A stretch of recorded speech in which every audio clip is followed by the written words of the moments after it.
Hello guys, before the story starts, I want to tell you that my previous channel has been hacked and this is my new channel. Please support and subscribe this channel. Let's start the story. Daughter cut me from her wedding I paid for, so I cancelled everything behind her back and watched her burn. No one can hurt you the way your own children can. It's so true. I'm in a similar situation. My own daughter, Ava, 27, female, blocked me from attending her wedding. I've been drinking and sulking for a week now. Yesterday was supposed to be her wedding, which was sponsored by me. Yes, I was paying for it as a wedding gift.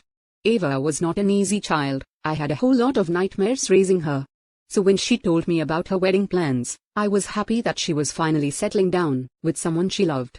She and her fiancé had money problems and couldn't put together a decent wedding, so I pitched in. And what do I get in return? I was blocked from attending. I can't tell you how devastating it is. A few days ago, I called the wedding planner to add my brother to the guest list. He said that the guest list was full.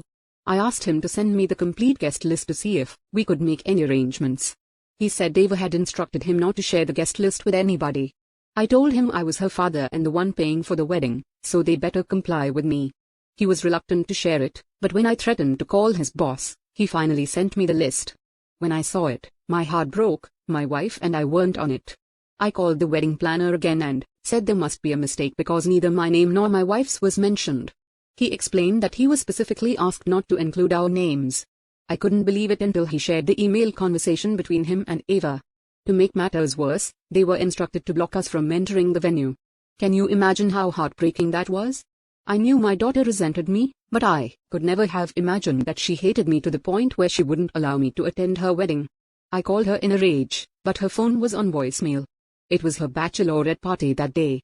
I left a message asking her to call me back, but she didn't call that day or the next. On the third day, just before the wedding, I showed up at her apartment, where she was living with her fiancé. She said she couldn't meet me because she was busy with wedding preparations. By then, the wedding planner had told her I knew about the guest list, which is why she was avoiding me. I went there to get an answer from her, but her attitude only made my anger worse. I told her that I knew she had blocked me from attending the wedding. Her reply: "Well, good for you. It saved you time and energy to travel to the venue. I'll send the photographs of the wedding if I get the time." I completely lost my mind. There was no reason, no remorse, no apology, just this. I broke down at her cruelty. My anger turned into tears, and I asked her what I had done wrong to deserve this.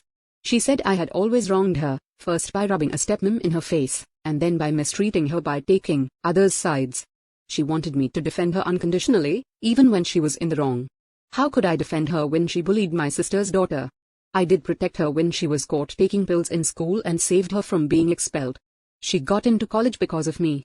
Yet, despite everything I did, she chose to be ungrateful. When she saw me sobbing, she said I was spreading negativity in her house. I reminded her that I was paying for her wedding. She turned offensive and said I wasn't doing her any favors and that I owed her this. I lost my mind and told her I didn't owe her anything. I had done more than enough for her, and this wedding was indeed a favor. She asked me to leave, saying she didn't have time for my emotional drama. I went home and cried like a baby, in front of my wife, Mercy, Ava's stepmom. Mercy is a kind-hearted and forgiving person, but seeing me break down made her furious. For the first time, she encouraged me to take action against Ava. She said we couldn't let Ava continue to feel entitled to hurt us. Ava had been living off my money until a year ago when she finally got a decent job. That's why she had no savings for her wedding. I had had enough. I decided to teach her a lesson. I cancelled all the wedding arrangements. I barely got any money back from the advance payments, but I didn't care. I cancelled the wedding venue and wanted to cancel the wedding planner too, but I knew that would alert Ava, and she could arrange something else. My plan was to ruin her big day. She already had her dress, so I let her keep that. I felt guilty while doing all this, but when I thought about it, I realized I had already done more than enough for her. If she didn't feel guilty about cutting me off from her wedding, why should I? On the day of the wedding, when the wedding planner arrived at the venue with the decorators and caterers, they were denied entry. It caused chaos when the security showed them the cancellation email. The wedding planner called me for the remaining payment, but I told them it was no longer my concern. They needed to take it up with Ava. They told me Ava had a scuffle with the venue guards when they blocked her entry. She was almost arrested for trespassing but was rescued by her fiancé just in time. She tried to call me, but I had blocked her number. She showed up at my house, but I had removed her access to the main gate. I wasn't afraid of her, but I wanted peace. There was no point in talking. She would only hurt me more with her words, just like she did when I went to her house. It was high time she faced the consequences of her actions. She was no longer a child who could be forgiven over and over. Ava didn't want relatives at her wedding, she wanted only her friends. I respected her choice. Thankfully, I didn't have to explain the wedding cancellation to my family. She had to deal with that with her friends. The only ones unhappy with what I did were my parents. They said we should never be ruthless to our children, no matter how cruel they are to us. I told them Ava had brought this upon herself. She had been mean and narcissistic her entire life. Still, no matter how much I justify my actions, the guilt is there. I put on a brave face, but deep down, I feel bad for stopping my own daughter's wedding. I don't know why I'm here writing this, but putting it down on paper has unburdened my heart. Update. Thanks for all the moral support. I didn't expect people would applaud me for my actions. I thought I would be called an idiot for being so vindictive towards my own daughter. Some of you asked about the background of Ava's hatred toward us. Sorry I missed that point earlier. I didn't know how this format works, but here are the details. My wife, Mercy, 45 female, is my second wife. Ava is my daughter from my first marriage. Her mother, my first wife, and I separated when Ava was 7. Ava's mother found someone else and left me for him. They were moving to Europe and didn't want Ava, so I got custody of her. I remarried Mercy when Ava was 13, and since then, Mercy and I have been facing Ava's wrath. She hates Mercy with a passion. It was understandable when she was a teenager. Seeing someone replace her mother must have been hard. Mercy, a teacher and trained children's counselor, assured me that Ava would be fine once she reached adulthood. She believed Ava would see me not just as her dad but as an individual who needed a partner. I married 5 years after the divorce, hoping that once Ava grew up, she'd appreciate that I had parented her alone for those 5 years. Her mother and her new husband didn't want anything to do with Ava. Unfortunately, Ava wasn't grateful at all. Instead, she grew more hateful towards both me and Mercy. Things got so bad that I had to send Ava to live with my sister, who had a daughter of the same age, hoping she'd find companionship there. Things were smooth for a few months, but less than a year later, my sister gave up. She told me that Ava and her daughter fought like cats and dogs, and with it being their final year of school, my sister didn't want her daughter's grades to suffer because of these petty fights. So, I had to bring Ava back. Ava stayed with us until the end of high school, but during vacations, she would stay with my parents. Eventually, she refused to come back home and said she would finish high school while living with them. Since my parents' house was far from her school, I arranged for carpooling services. That arrangement worked for a while, as long as she was happy and at peace. When her high school results came out, however, they were disastrous. That's when I found out she had fallen in with the wrong crowd, students who were taking pills, and she had a toxic boyfriend. That explained why she wanted to live with my parents. She would sneak out after they went to bed and wander the city until after midnight. She had to repeat her final year of high school. Getting her through college was another nightmare. Thank God I had some contacts who helped her secure a place at a decent college because with her poor grades and miserable attitude, she wouldn't have gotten in anywhere else. In college, she once again got involved with the wrong crowd and immersed herself in drugs. Things escalated to the point where she had to be sent to rehab. She eventually graduated at the age of 25, but the following year, she relapsed. And I had to admit her to rehab again for a few months. It wouldn't be rude to call her a pain in the butt because she really has been. She's constantly troubled me, embarrassed me, and made my life miserable. Thank goodness for my understanding wife, Mercy. Had she been any other woman, she might have manipulated me into abandoning Ava, but instead, she was the one who always encouraged me to be patient. I can't thank Mercy enough for all the support and sacrifices she's made for both Ava and me. Ava's main issue seemed to be that I remarried, and even more so, that I married Mercy. You see, Mercy isn't a Native American. Her family originally came from the Middle East. They were immigrants living in the US, and she grew up in an NGO because her parents couldn't afford to raise their 5 daughters. They had fled a war-torn region, arriving in the US with nothing.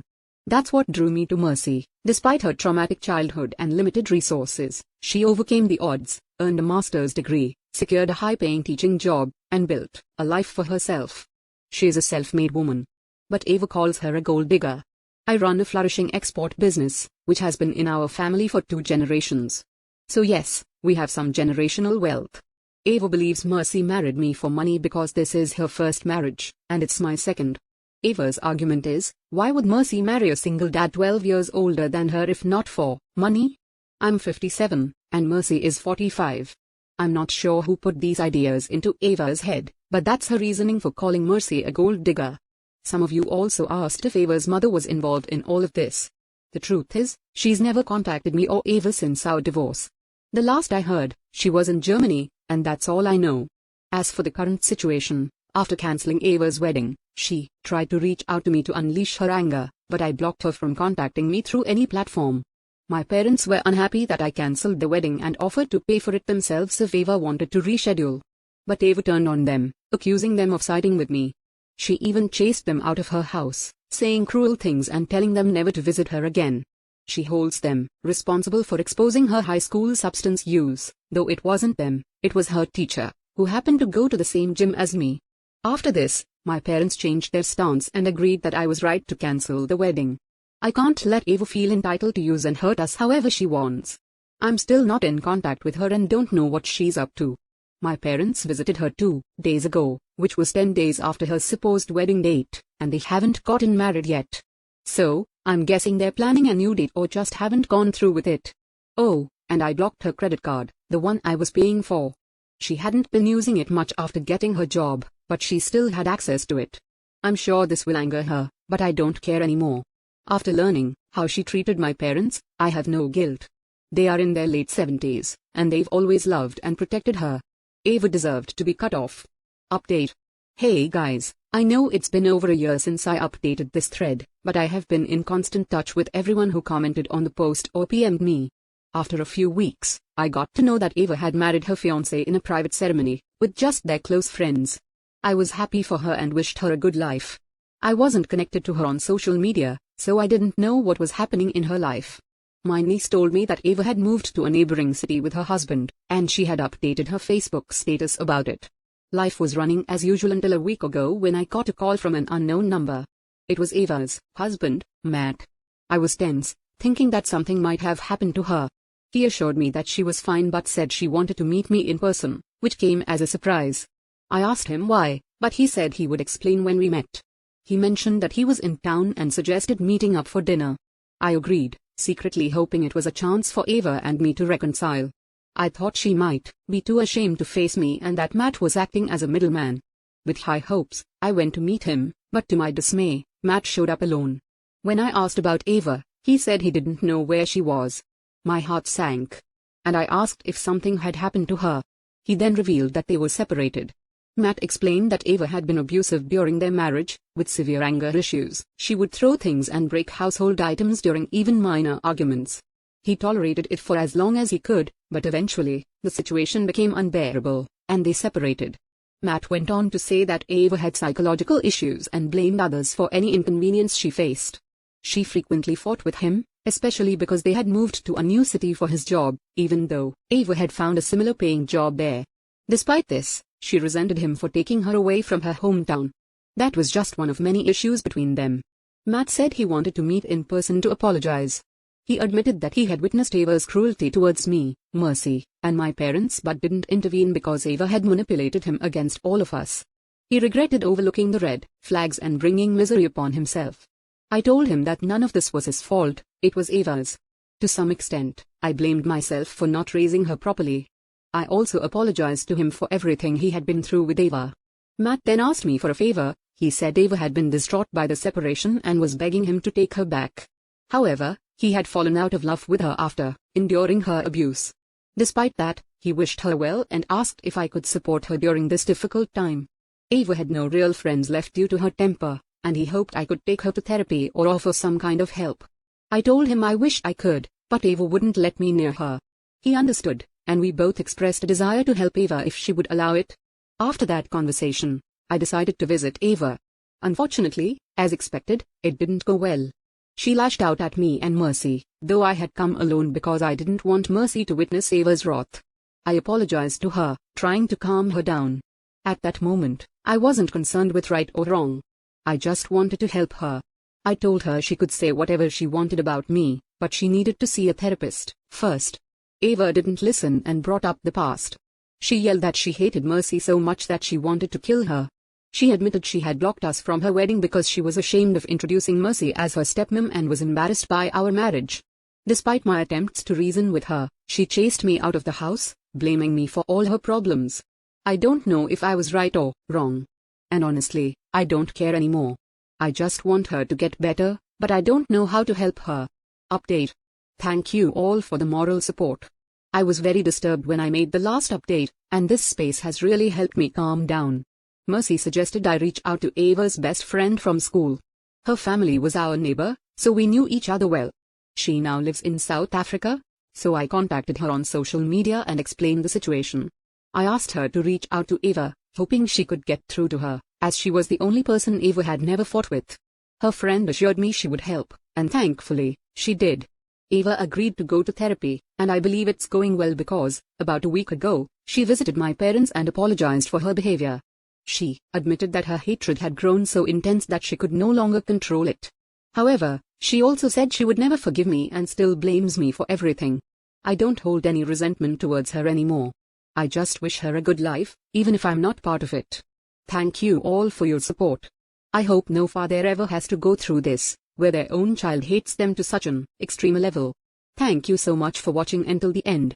If you really like our videos, please don't forget to like, share, and subscribe. Have a great day.